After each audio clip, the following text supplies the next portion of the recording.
நம்ம வீட்டில் கல்யாண முருங்கை வச்சுருந்தோங்க. அது என்னாச்சு ரீசண்டாக முதல்ல இலை நல்லா தான் இருந்துச்சு.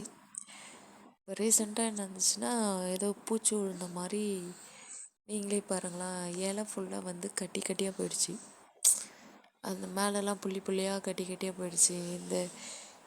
என்னமோ ஒரு நோய், இலை சுருட்டு நோயின்னு சொல்லுவாங்கள்ல, அந்த மாதிரி ஆயிடுச்சு.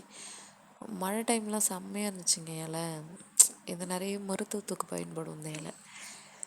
அது ரொம்ப அப்படியே நல்லா இருந்த இலை ஃபுல்லாக வந்து இந்த மாதிரி நோய் பட்ட மாதிரி போயிடுச்சு. அதோட தண்டுலாம் ரொம்ப சின்ன சின்னதாக தான் இருக்கும். ஆனால் அந்த நோய் பட்டதால் அந்த தண்டு ஃபுல்லாக வந்து ரொம்ப பெருசு பெருசாகிடுச்சு.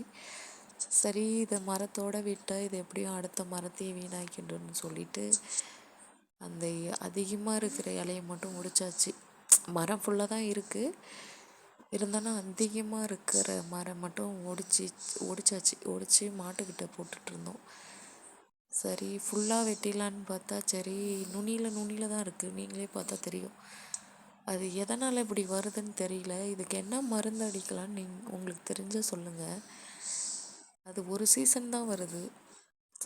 அடுப்பில் கொஞ்சம் சமையல் செஞ்சுக்கிட்டே இந்த மரத்தை க்ளீன் பண்ணிடணும்னு சொல்லிட்டு எல்லாத்தையுமே மேலேருந்து ஒடிச்சிட்டு சரி, கீழே முள்ளுலாம் இருந்துச்சு. சரி, பசங்க நடமாட்டுற இடம் இல்லையா, சரி இதனால் எல்லாத்தையும் க்ளீன் பண்ணிவிடுன்னு சொல்லிவிட்டு அப்புறம் எடுத்துகிட்டு போயிட்டு எல்லாத்தையும் க்ளீன் பண்ணிவிட்டு இந்த டைமில் மாடு வேறு அதை சாப்பிட்டுட்டு இருந்துச்சுங்க.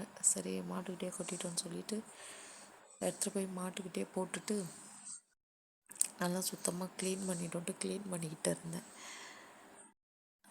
இன்னும் இருக்குது, ஆனால் மரத்தில் நிறையா இருக்குது. இதை எப்படி க்ளீன் பண்ணுறது, என்ன மருந்து அடிக்கிறதுன்னு உங்களுக்கு தெரிஞ்சால் சொல்லுங்கள் ஃப்ரெண்ட்ஸ்.